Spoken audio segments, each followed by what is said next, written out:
for Kodos, a podcast on everything surreal in American politics. This is Alex, and with me is my good friend Caius. Caius, how are you doing?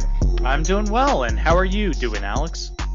I am doing okay. I'm quite tired. I just cooked for my family. So I was cooking a steak au poivre with green beans and roasted potatoes. Sounds fancy. It also sounds very good. It's actually very fattening. There's a ton of butter in the sauce, and so I think I'm going to have a heart attack during this You are whole still podcast. doubling down on the concept of that tasting very good. Yeah. Yeah. Okay. Well, it was good enough to like get a heart attack, I guess. So maybe Absolutely. Most good things are worthy of having a heart attack. I added so much butter to the sauce. Like I think I added like maybe half a stick of butter to like yeah. So if you ever had a steak au poivre, it's the sauce is basically from the skillet like that you use to cook the steak. You deglaze the skillet with like a brandy. In this case, I used rum, and then you salt it and you pepper it, and then you add the heavy cream and a ton of butter to make it very, very decadent, a decadent sauce. So to the point where I think I'm going to die decadent. So Well, I suppose I'm on one hand, I'm going to have to take your word for it. On the other hand, I'm going to have to ask you for the recipe because that sounds incredible, what you've described. Oh, okay. It's not that hard to make. It just takes a while. So I think it takes about. No, actually, it doesn't take that. It take a while. So basically, you just get a good pan and a pan that you can use in the oven as well. So you have to you cook the steak on a nice cast iron skillet, and you place your steak. You cook your steak 3 minutes each side, and then you place it in the oven for about maybe like 5 minutes to cook it a little more. And then if you like it red, like you don't have to cook it for 5 minutes, probably like 3 minutes. Everybody should like it a little bit red, at the very least. Oh yeah, unfortunately, I think I kind of overcooked it, so it was not as red as I hoped. So, but it was still delish. And make sure when you have the fat part on the steak, like make sure to render that by actually searing it on the cast iron skillet. So that it can like I guess loosen its its texture, so it's a lot like more buttery. I think I don't know what the right word. I'm not a food critic, so but it was like a special meal, just to like serve my family. So I just want to give them something. Well, I gotta say that sounds incredibly delicious. Yeah. And yeah, it's like $100 meal, but it doesn't have to cost that much. So you can get like an $8 like New York steak from your Safeway, and just go have at it. Just get your heavy whipping cream, black pepper, salt, and butter. Ton of butter. I mean, you can say that, but I'm just going to assume it's probably not going to turn out the same way. Hey, this was my first time, so you just have to learn. So there are things that I wish I'd done better, but But speaking of wishing I had done better, the VP debates. Yes, yeah. It was on Wednesday. Was broadcast nationwide, and it was between Democratic VP candidate Kamala Harris and Republican incumbent Vice President Mike Pence. And it was quite the 180 from the presidential debate 2 weeks ago. Quite the 180, I think. Very much so. Yep. Yeah, in terms of the rhetoric, well, I think you can argue that the rhetoric was kind of heated, but it was far more sedated than the presidential debate and far less interruptions from each side, I think. Well, and if I can possibly say this, in many ways, far less interesting because of that. Mm, mm. You wanted them to like, you wanted Mike Pence to just like brandish like a sword in front of Kamala, and Not Kamala necessarily, I mean, going would, that extreme, but I guess at this point, I mean, like Trump has kind of initiated in a new normal, and the concept of actually fighting and I guess the only term that I can come up with is actually debating somebody else. Trump has kind of established that. So seeing Kamala Harris and Mike Pence respectfully listen to each other, it's weird. I think um, there is quite, yeah, I'm kind of afraid of that new president. Um, just because now that we're so used to having this, we're not used to it, but now that Trump has created this Precedents, yes. precedent presidents, president of a very confrontational debate to the point where it could have been uh, an episode of WWE kind of debate. I'm like, do you think that Americans actually like underneath like actually savor that kind of debate?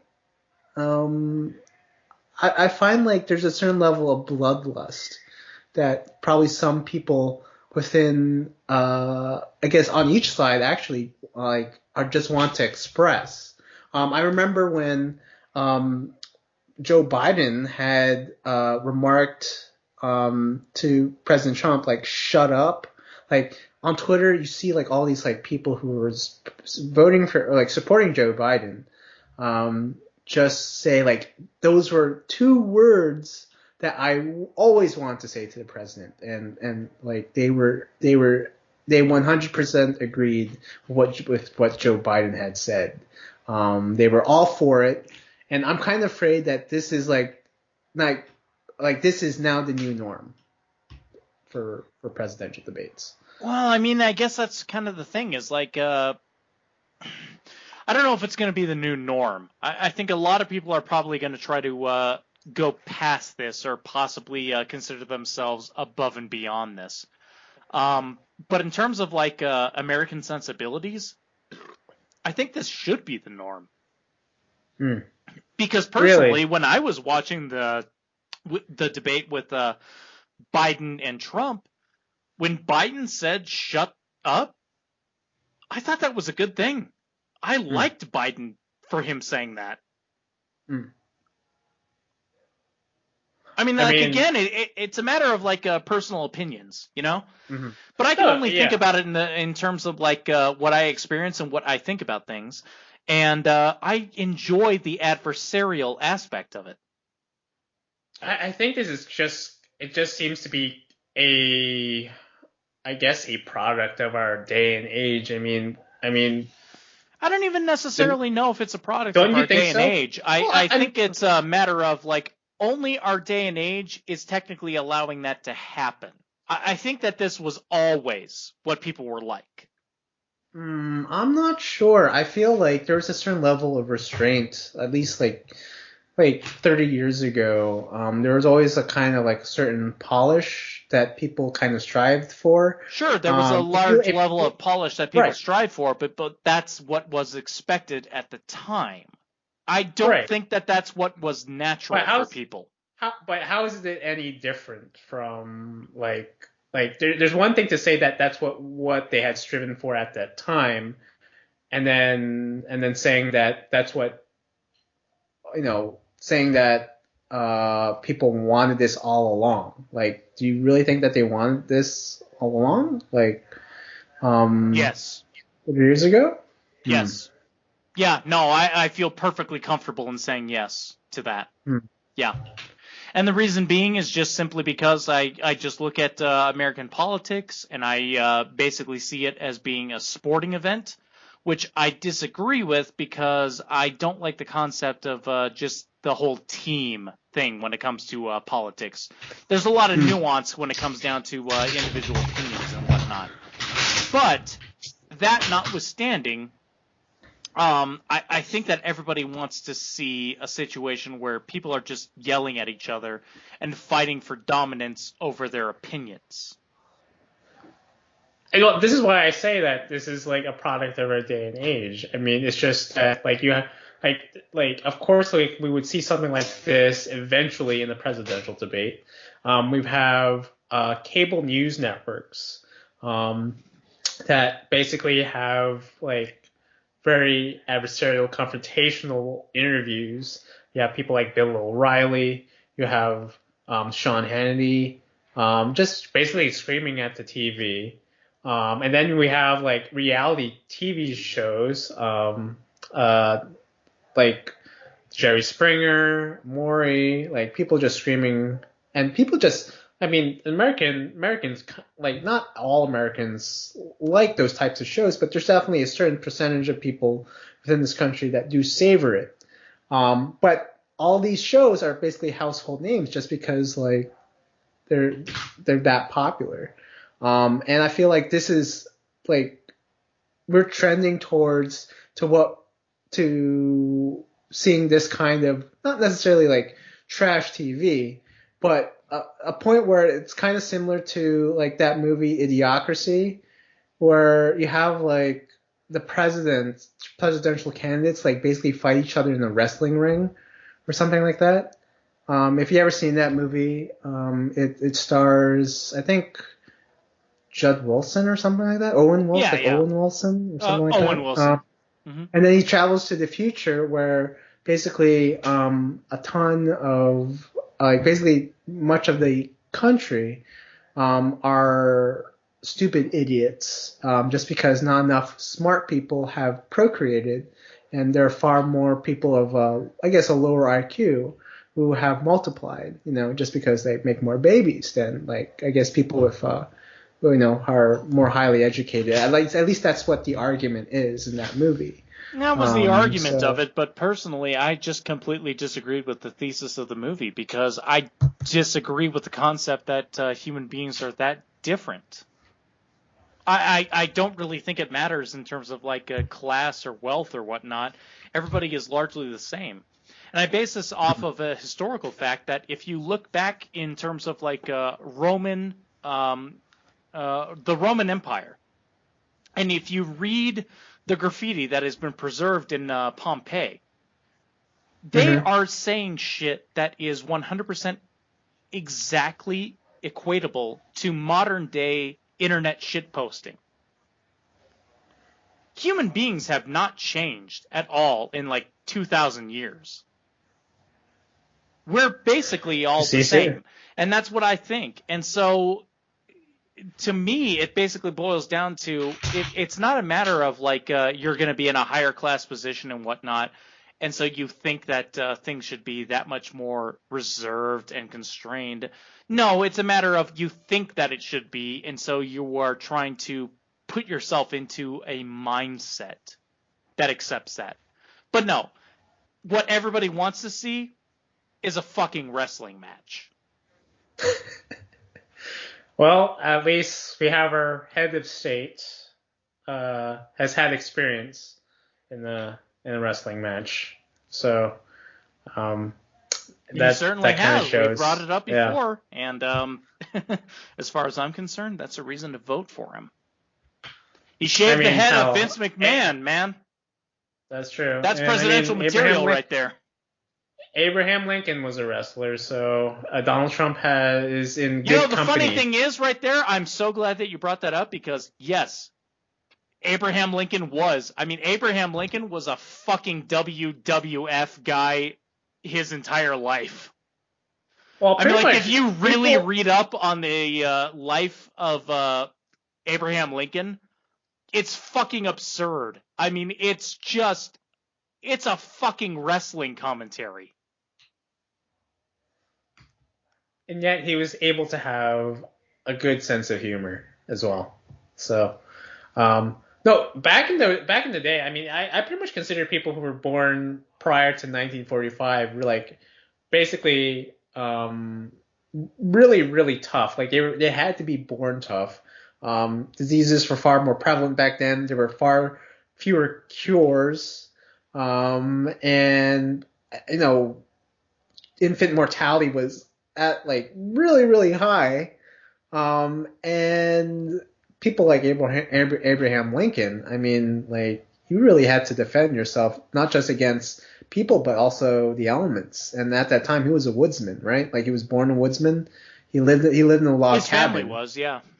Yeah. So he had to chop wood, battle the elements. He was in Illinois too. So I mean, I've heard about the winters in Chicago, and boy, those are brutal. So I mean, you can imagine what Abraham Lincoln had to go through living in a log cabin in Illinois, and having to battle the winters, brutal winters. I mean, brutal. Yeah. So yeah, but what was there? What were we talking about? Oh yeah, that's right. The VP debate was technically the title thing. Yeah. Right. So let's go back to the VP debates, and I'm with you. I can hardly remember what was said. All I know that basically what they were saying was pretty much the same thing that the presidential debate the week before had covered. They basically touched on the same topics. They basically repeated what their presidential partners had said, and defending their platforms. I guess personality-wise, I thought Mike Pence did a far greater job than Kamala Harris. I think Harris had come off a bit snarky from the debates. I mean, there's this one time where I guess she was asked like if there was I think there was like some sort of like they were talking about vaccines, and I believe the moderator had asked like, would you use that vaccine? Like Kamala Harris was asked, would you use that vaccine? And Harris said, yes, I would listen to the doctors, but if Donald Trump told me to try it, like I wouldn't. And I thought that was kind of insulting, although I mean Donald Trump is very insulting, but I think that was quite a gratuitous remark for a VP debate like that, especially. I gotta be honest, like that wasn't even something that stands out in terms of like a VP debate. That is one of the only moments of the entire debate that I 100% remembered because it's just so bizarre and nonsensical to me. Is that it stands out in the concept of it doesn't matter what the science is, it just matters what Kamala Harris was saying is there. I don't care what scientists say. I care about what the president says. And if the president says something, I'm going to go contrarian to that. And she's not justifying why she's going to go contrarian to it. Well, this is one of the main problems of the Democratic platform right now. It's simply an anti-Trump party, and Kamala Harris exemplified is basically that platform in a nutshell. Simply anything that Donald Trump says, the Democratic Party will take the opposition. Mm-hmm. I think that's a terrible platform. It's not. I'm sure they want to compete. They want to look different. Like that. It is fair that the Democratic Party will take a side that is different from the Republican Party to at least feel like make it more. Have I guess more, have like a greater, like, I guess distinction from the Republican Party, but it's not the best platform really. Just because I don't think people are out there, there's a good number of Americans who are very anti-Trump, but that's not like 50%. I think at most that's probably around 40% of the country in support of Donald Trump. Anti-Trump. Oh, anti-Trump? Yeah, like anything that Trump does, like they'll go against it. So I'm not even necessarily sure about that, but we'll see. We'll see in November, guys. We'll see in November. But I I think it's not a very good platform. Like there isn't much of there's not much substance. There's not a lot of things that they say that are saying what they're gonna do opposed to Trump. It's just simply we're opposed to Trump. Yes. That's what it comes across as. Yes. I think it's very asinine. It sounds so petulant. I mean, fair, Trump is a petulant president. Absolutely petulant. 100%. Yes. But it's not but that does not warrant having a petulant platform to go against this petulant president. No, I would kind of disagree. I think it does deserve a petulant platform. The problem is that you still need to have a platform. And that's my problem with the Democrats, is I don't understand. To this day, I still don't really know what their opposing viewpoints are. They are not making those clear. Well, they aren't because for one thing, Harris and Biden didn't make it clear that they would pack the Supreme Court if they got voted into power. Yeah, that was the thing, is that was asked against Biden, and Biden refused to answer it, and Kamala Harris, she refused to answer that as well. Yep. Well, and just recently, Biden even, here's a quote from Biden. He says that the voters don't deserve as to if I choose to pack the Supreme Court, if I choose to pack the Supreme Court. I think that's absolutely. Well, here's the thing: is I've seen the headline, and it's a matter of no, Americans don't deserve to know if I support packing the Supreme Court. Now, here's the problem: is this only came out today, so I don't know all the ins and outs of that. Is that exactly what he said? I mean, there's hearsay, maybe, but I'm not surprised. No, I'm just saying, I don't trust the news one way or the other. I don't trust the news when it's talking negatively against Trump, and I don't trust the news when it's talking negatively against Biden. I just don't trust the news, frankly, is what I'm saying. So if that's a headline, I don't necessarily believe that that's what Biden said. I need to know that there's some kind of video or something where that is exactly what he said. Right. That's a fair point. I don't trust the news either. What you should trust are the nudes. So please, guys, subscribe to the We Vote for Kodos OnlyFans. Okay, I'm just kidding. I'm all in favor of that. Yes, nudes. That's the only thing that you can trust. Yes, it's totally naked in its ambition. It's totally transparent. There's nothing. There's nothing that we will not hide. Yes. Everything's uncovered for your titillation. Whatever. Okay. But yeah, no, I mean that's fair. And I think there's just been so much noise out there, and it's really hard to parse through what's being said. I mean, there are times where Donald Trump does aptly get the treatment he gets from the media. He deserves. He deserves certain things that the media talks about. I mean, yeah, there's actually quite a few, but there are moments where that's kind of the problem, isn't it? Is you say that, and to be perfectly honest, I would say that as well. What are the examples, though?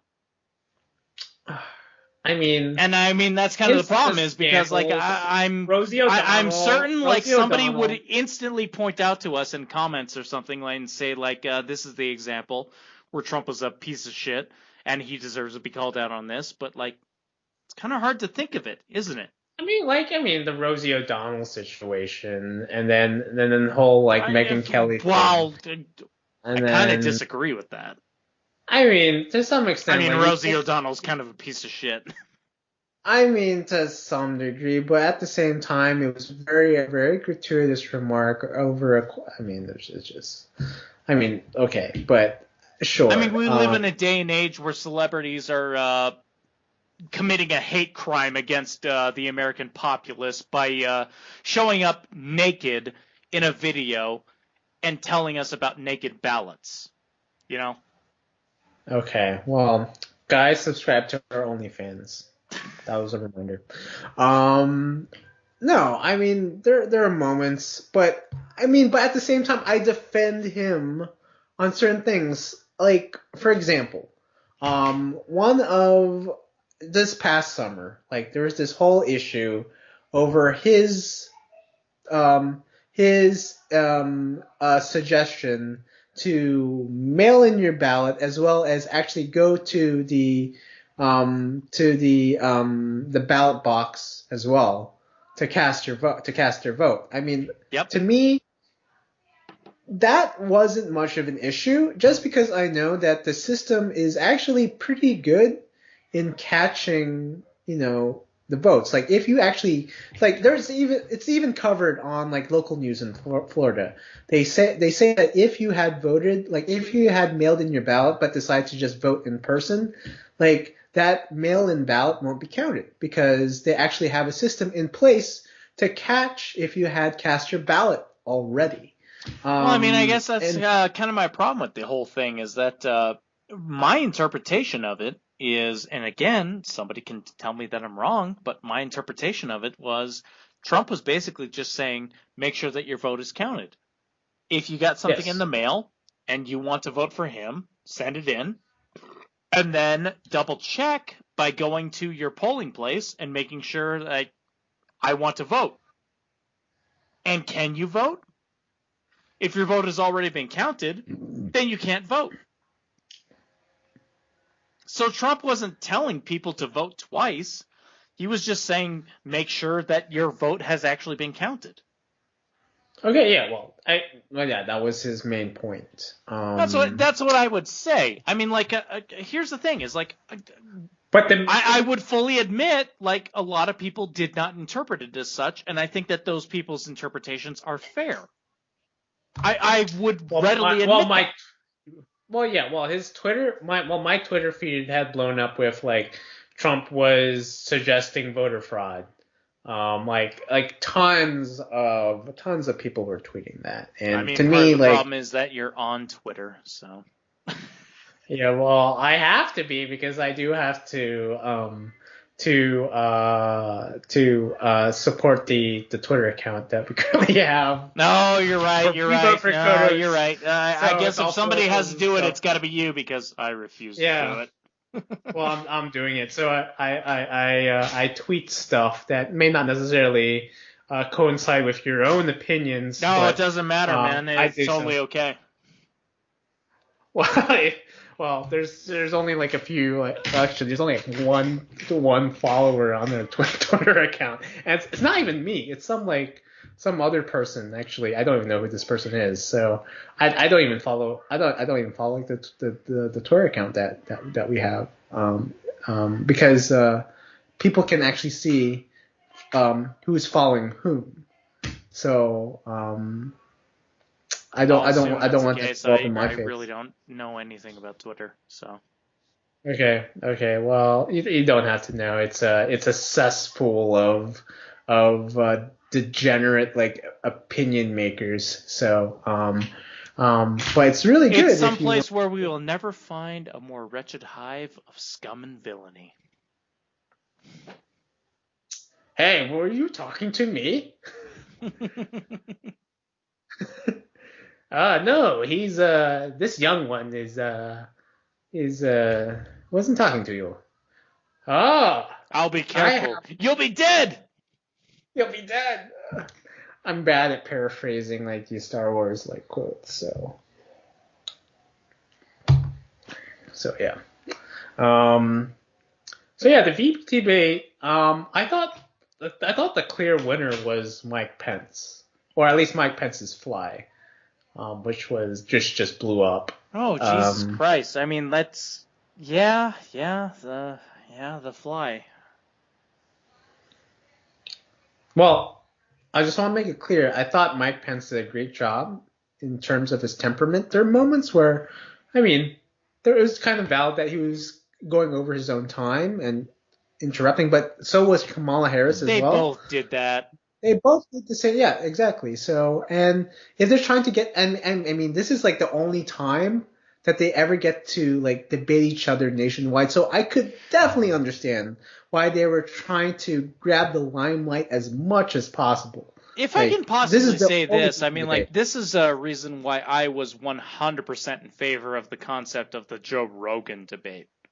It's not. It has nothing necessarily to do with Joe Rogan. It has more to do with the concept of just let people talk for fucking hours and hours upon end.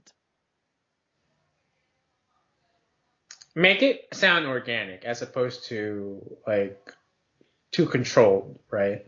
Yes. What's kind of funny is that it seems like the people who like actually manage these debates, I think it's called is it called the Debate Commission, the United States Debate Commission? Let me just look that up. U.S. Debate Commission. I would have to look it up as well. I'm actually not sure. So the Commission of Presidential Debates it's a non-profit group that actually manages these debates every 4 years for the presidency, and it's actually only pretty recent. It just started in 1987, so about 33 years ago. I guess prior, I think apparently one of the reasons why that this commission was established was that apparently it was really hard to have a sort of consensus as to how the Democrats and Republicans would debate each other. And so I guess this is why this commission was created. And maybe we're at a point where we probably need a better platform. Probably this way of speaking with each other is just too outdated. And maybe Trump was onto something. Maybe we need to have, and maybe you're right, Caius, that there maybe should be a Joe Rogan type of debate where everyone just, expresses what they need to express. Well, that's the thing is like I very legitimately believe in that concept of just take a couple of people and just let them talk for hours on end. Mm-hmm. We can all figure out what they're talking about in that time. But just let them talk over each other, and there's no limits or time periods. It's just a matter of they're just going to hash it out, Mm. And so you would see like a far more authentic side from each side, actually. So just because there's a certain level of honesty, they're not trying to be polished. They're not trying to more than anything else, they're not trying to keep themselves in the limit of that time period that's set up for the debate. Right. I guess that's a fair point, because if someone says to you that you only have 2 minutes to speak, basically you could only come up with like buzzwords and phrases that would catch people's ear. Like you have to be more like a 1 second marketer, right? Yeah. Trying to grab people's attentions within a very short time frame. I agree with you. So the thing is, like, I do agree, because the Joe Rogan podcast. So if a lot of people listen to Joe Rogan podcast, I mean, it's the biggest podcast out there, by far. And I have always loved that type of medium, just because the way that he interviews the guests is just so natural. Just so natural in how they speak. Like there's no I mean, there to a certain degree, it's great to see shows like The Tonight Show, like having like a Jay Leno or Conan O'Brien speak to their guests. But you can see that there's a certain level of preparation in what they say, and it has to be It's a very lot of it polished. is kind of prepared beforehand. Right. Whereas with the Joe Rogan podcast, I'm sure there's a certain level of preparation to what they say, but there's a good sense of organic conversation, like how things kind of like go from point A to point B to point C very naturally. It's even more simple than that. I mean, like, where I think a lot of people enjoy the Joe Rogan podcast. I mean, like, I know that this is true for myself. It's just simply a matter of people are talking. Right. Right. And they're just talking, and like that is incredibly refreshing. And there's no sense of like there's no metric to like to cover, right? Like it's really a platform to exchange ideas, as opposed to like what we see in these presidential debates. It's just trying to get your argument there and heard within the 2-second time frame, basically. Just like here you go, here is what I have to say, and then that's it. Yeah. Yeah. And everyone's just in a rush. And also I think that Joe Rogan is kind of authentic in a way that he would probably cut off somebody who says like the normal standard rote things, like, oh, thank you, Joe Rogan, for letting us talk here today and have this debate. Like, Joe Rogan, I assume, would probably cut them off and say, like, yeah, okay, fuck it. He wouldn't say fuck it, obviously. But he would probably say something along the lines of, like, yeah, we all know why we're here. Like, just answer the question. Thank you, Joe Rogan, like, for having me here. I love speaking with you. Thanks for the blunt, too. Just imagine the presidential candidate just saying that. Man, this is great. This is great. The amazing thing is that if it was an actual Joe Rogan thing, it wouldn't be about a blunt. The blunt is too light for him. Thank you for the magic mushrooms and the DMT. Yeah. Here's the man, this Kush. Oh yeah. Oh, okay. Yeah. Like, have you tried DMT?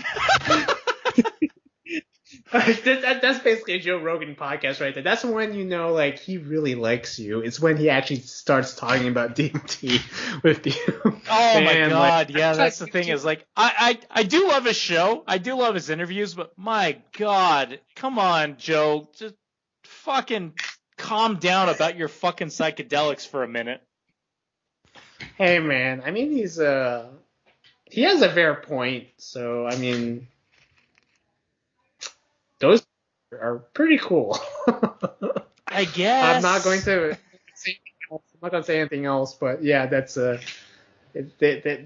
experience of those are pretty.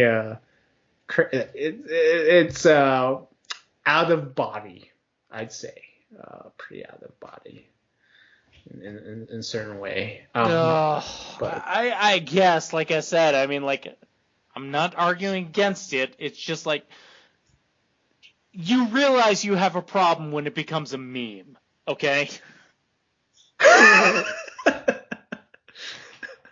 just imagine, like as you were saying, like 2,000 years ago, some Roman forum like celebrity keeps saying, "Man, you should try this Kush," and then it's like there's like graffiti of him on the wall, and it's a meme of him just talking about Kush. Like, man, stop talking about Kush. Like, I don't know, whatever. That totally would have happened on Roman walls back in the day. That's just so meta. It's just so meta right now. I don't know what to say. Yeah. But yeah. Well, I mean, I'm totally I'm totally down for that kind of that debate. Had Bernie Sanders gotten the nomination, I think there would have definitely been a Joe Rogan debate between Trump and Sanders. I don't know if I there think would that have been a debate between I Joe think that Rogan would have been and Bernie Sanders, but I mean, like, I feel 100% confident that Bernie Sanders would have won the presidency.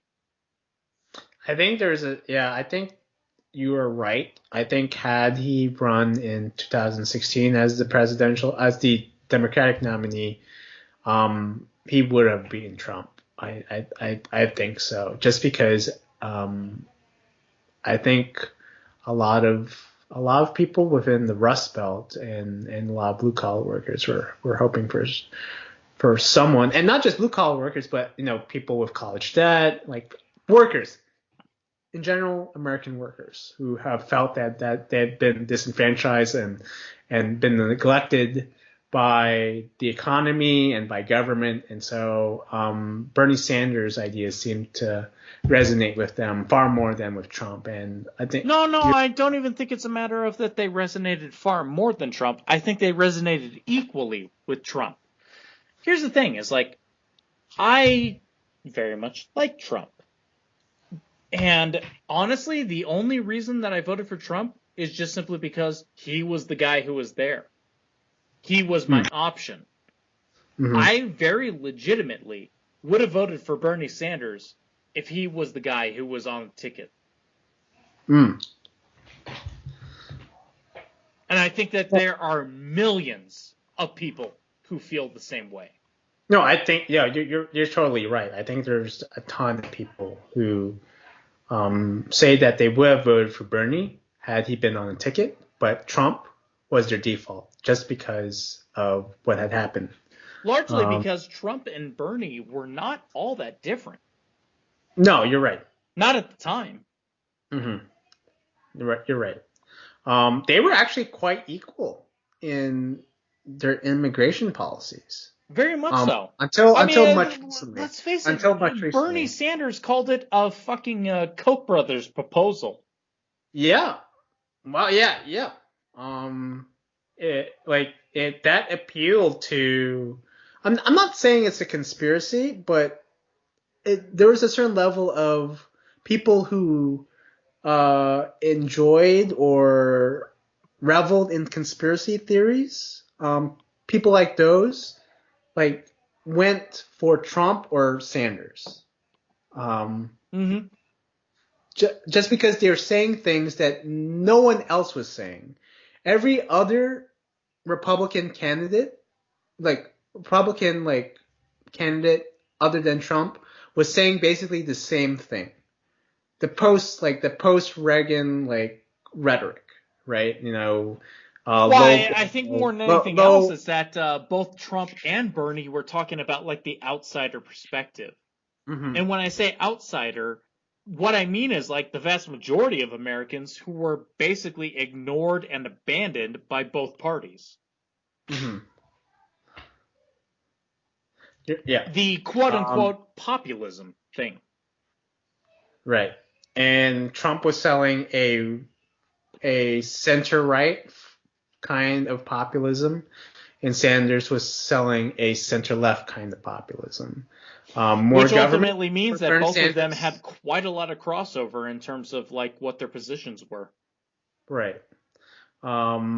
Being more tough on China, getting the manufacturing jobs back from China, being tough on the borders, making sure to protect American workers. I mean, this is basically the first. So Trump has been the first candidate in a long time who has actually tried to protect American workers. He has not signed he hasn't signed TPP.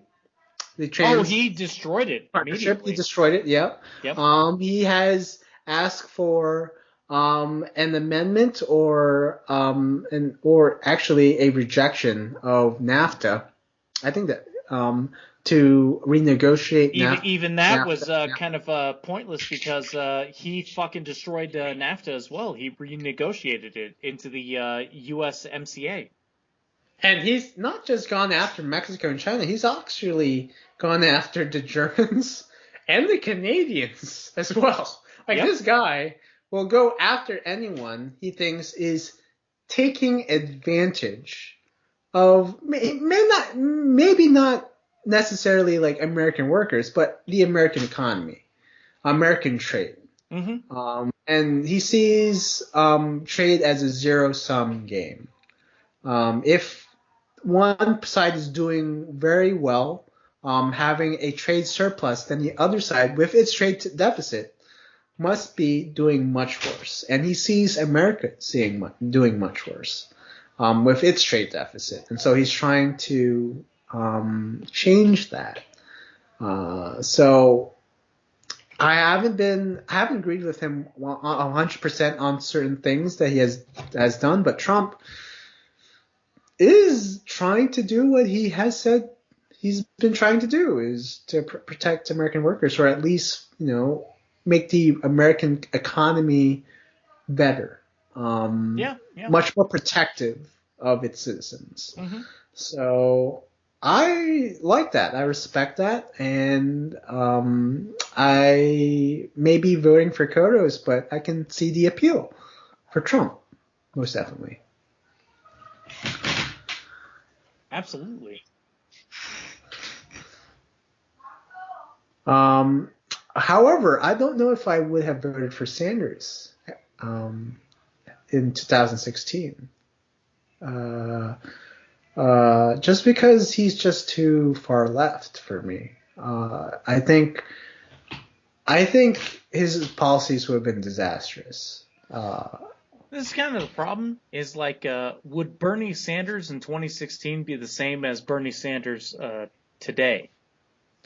Well, he's definitely changed his tune, especially on immigration. So he's tempered that. No, he's done that kind of stuff. But I mean, like, there's a larger perspective here in terms of, especially in the last year that we've seen with the riots and whatnot. Right. That's true. So what about the riots? So what are you saying about Bernie in that regard? I mean, the fact that he and Kamala Harris have started funds and have paid for getting people out of jail when they are arrested for rioting, that's something that I would consider as a pretty big deal. That is a pretty big deal. And so would you vote for Sanders? No, I wouldn't. Honestly, solely based off of that. Well, this guy is a Marxist, right? Like he really believes in revolution at all costs. I don't necessarily know if I believe in that. That's kind of a hard sell. I mean, there's a lot of evidence to point to that, but I don't know if that's the case. Right. Or he's being controlled. Maybe he's not the only old white man who's being manipulated. I mean, again, there's a lot of evidence to point to that, but I don't know if that's necessarily the case. So what's your point then? Like, what's the whole deal of Sanders doing what he's doing right now? Well, I mean, my biggest problem with Sanders is just simply like what I've said in a lot of other conversations is I recognize my grandfather in him. He's somebody who is... No. That's Biden. You're talking about Biden. Oh, Jesus. Okay, Bernie Sanders. Yeah, we're talking about Bernie Sanders, man. Oh, okay. Okay, so let me go back. Okay, I've refreshed my frame of reference then. Okay. Hit the refresh button. Boom. Okay. Yes. Okay, so I was thinking about Bernie Sanders the entire time. Oh my God, I just said it again. Biden. Biden is the one who I was thinking of the entire time. Bernie Sanders. Okay. What is this about Bernie Sanders? Oh, we were talking about, so you had said that they were bailing out, the rioters, and that was Biden. Oh, okay, never mind. Biden was doing that, yeah. And Biden and Kamala Harris were doing that. Is it true that charities for Black Lives Matter has kind of like combined with like the Democratic budget, or it's like Democratic campaign budget or something like that? Have you heard that before? I've heard that, certainly. And I mean, there's plenty of evidence that they suggest that. But I mean, like, I can't definitively speak to that. So.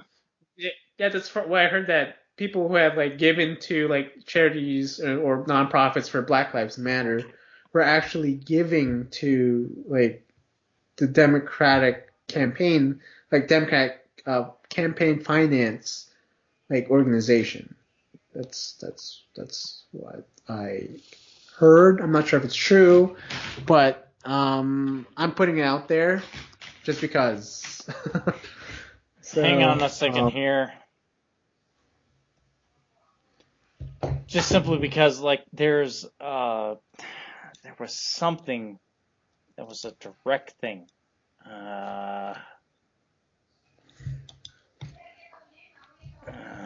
Damn it. Okay, I'm going to have to take a minute to look this up a bit more directly. There was some kind of crossover with Black Lives Matter and the Democrats. I can't remember what it is off the top of my head, but there was some kind of organization. Interesting. But because I can't name it, I may be wrong. So, don't take my word for it. But Black Lives Matter, Democrats, cross-reference that. Google it yourself. Okay. Google yourself while you also visit our OnlyFans website. We vote for Kodos OnlyFans, where everything is transparent and clear, and you get to see everything. Okay.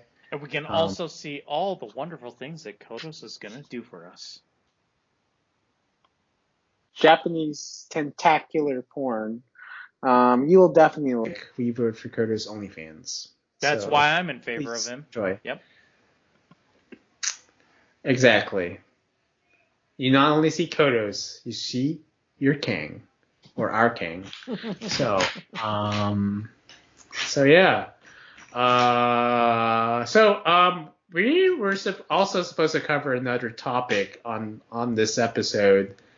There was also the story recently of a plot to kidnap the Michigan governor. I forget her name. But there was... So apparently the media wants to portray this organization as right-wingers. But is that the case? Is that true? Were these right-wingers? Or is that even relevant? Should that be even a concern? It's really hard to say. For one, Gretchen Whitmer. That is the name of the governor. Yeah. So I want to say that. But like, are they left wing, right wing? That's something that is weird to me, because like this whole story is throwing it into a weird context. Like the entire concept of a militia and whatnot is very right wing, and I'm an old motherfucker. Like, I'm in my 30s. I grew up in, with hearing about the militias and back in the 90s and whatnot. So I'm familiar with the concept. But, like, you hear what the political beliefs are with a lot of these guys, and it just does not gel. It does not match. It's just, like, insanely left-wing. I mean, it's fucking Antifa, basically, is what a lot of these guys are describing. And what I'm down with is I don't necessarily think that they're non-right wing, but at the same time, like,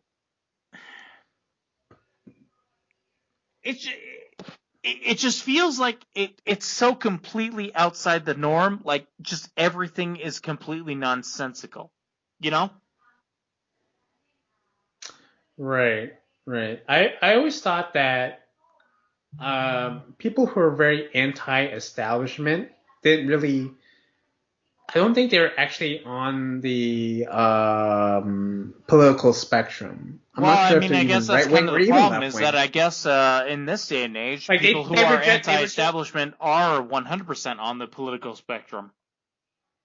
Well, I find out that they're both they both reject the left and the right. I mean, if we have to think about this, I mean, they're going after a Democratic candidate who's center left. And Well, that's what she says about herself. well, I mean, this is what like a lot of Democrats are, a lot of Democratic governors are, pursuing policies similar to what she has done in Michigan. That And doesn't mean that that's centered left. Frankly, if we look at what she's actually done, she's largely authoritarian. Like authoritarian, or authoritarian as in like Authoritarian. I have no problem declaring it as such. Okay. I haven't really looked into the Michigan situation, so I'm not sure. This is a situation where literally the state Supreme Court said that she is going too far and that she needs to fucking stop. And she publicly said, I'm not going to listen to the courts. I'm going to continue doing what I've been doing. Okay, well, that's actually quite bad. Yeah, Oh, okay. It is. Okay. That's kind of inarguable. I mean, even Trump has respected the Supreme Court. Well, not necessarily respected the Supreme Court, but respected the Supreme Court's wishes. He hasn't gone contrary to the findings of the Supreme Court. Yes. So, he may have put a monkey wrench in the system, but he's not necessarily rejecting the whole system. Let's say that. Exactly. Yes. So, yeah, that's actually pretty bad. But then again, like we're talking about the militia here. I would argue I'm not trying to justify the militia at all. The governor is a fucking cunt, frankly, to put it in the most blunt terms possible. That is not in any way, shape, or form a justification or an endorsement of the militia. Okay? Well, I want to make that clear. So, well, she ain't a pussy, but she's definitely a cunt. So Yes, exactly. Okay. So yes, this is probably one of the most surreal things that has happened recently. Having a covert group trying to kidnap a Michigan governor, and the FBI apprehending that organization.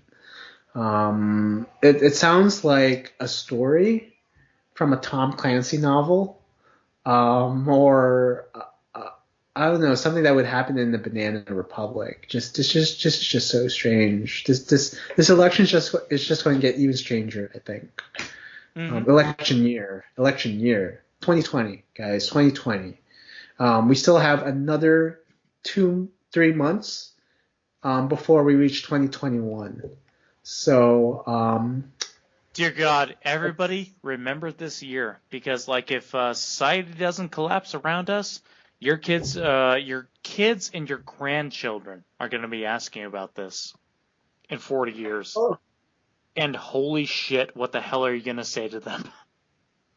Granddad, it's like, what's this thing called Zoom? You actually had to press buttons to talk to people back then? Why can't you do a telekinetic mind meld with your friend? That's what we do. The thing of it is that would be funny. That would be funny and entertaining to explain. Would that be the only thing that we have to worry about? Oh, yeah, sure. I don't know. Oh, and you had viruses back then. What's a virus? Did you have to amputate your legs for that? I heard that 200 years ago, people who got gangrene had to amputate their legs. Did you get amputated when COVID happened? No, you can see my legs here right now, kid. No,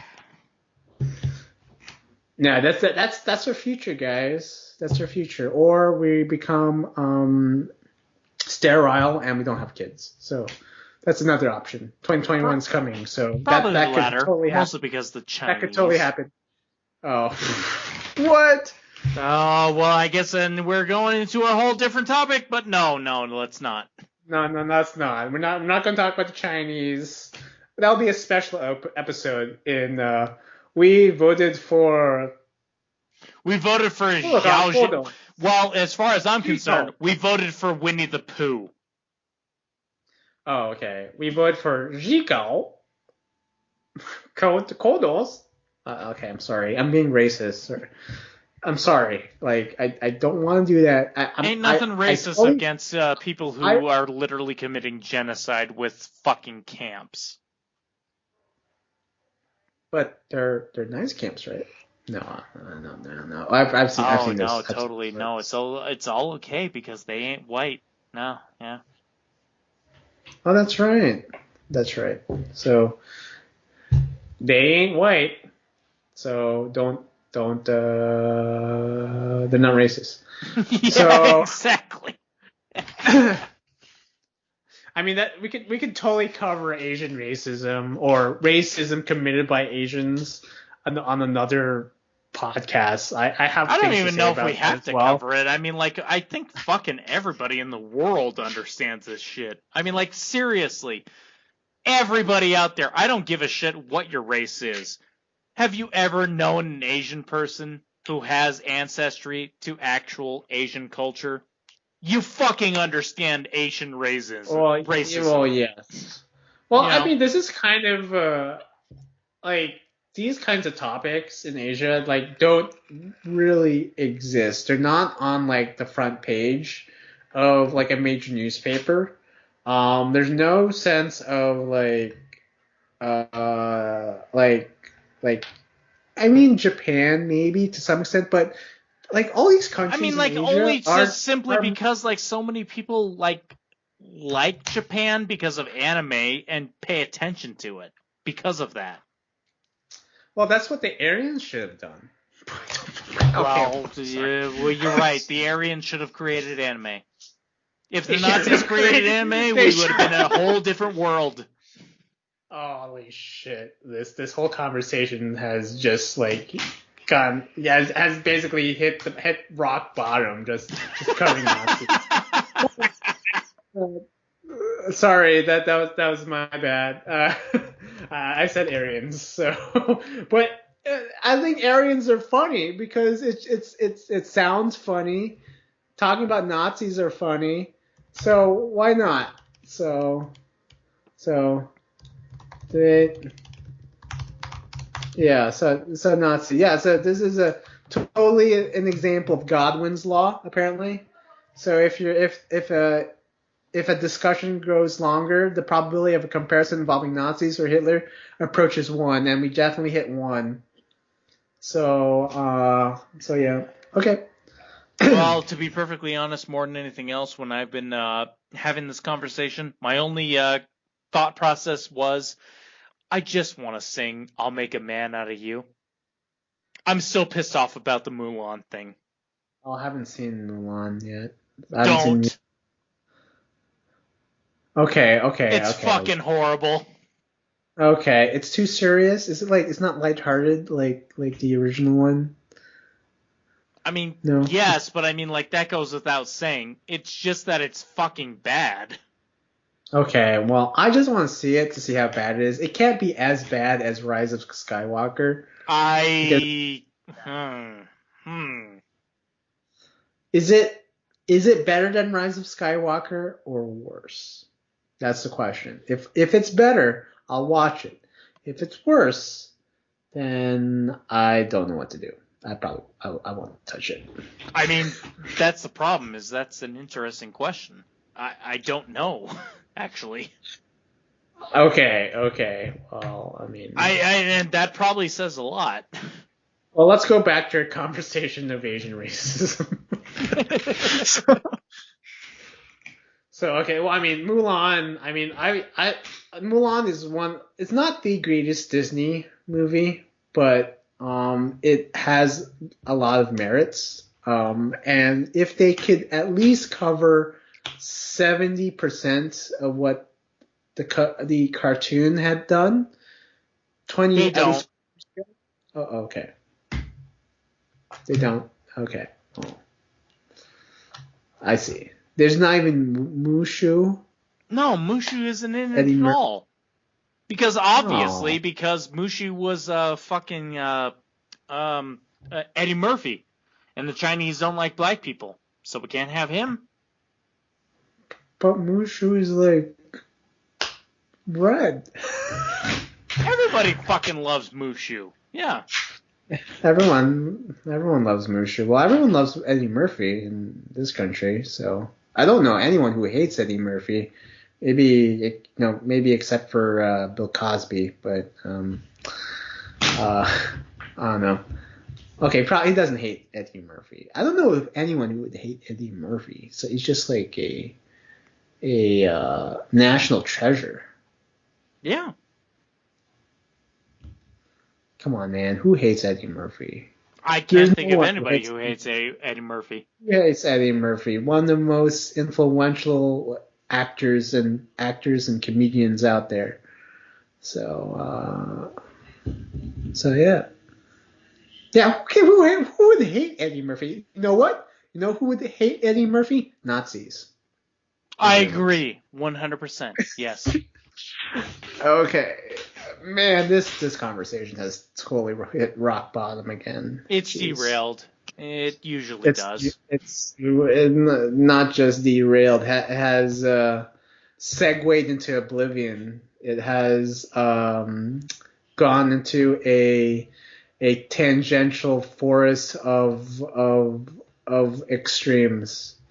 Extremes. That's an interesting term. I was going to say nonsense, personally. Of extreme nonsense. Extreme nonsense. There we go. Yes. Okay, there we go. Great. So we've been. Should we end this episode? I don't even know if we've necessarily talked about the VP debate.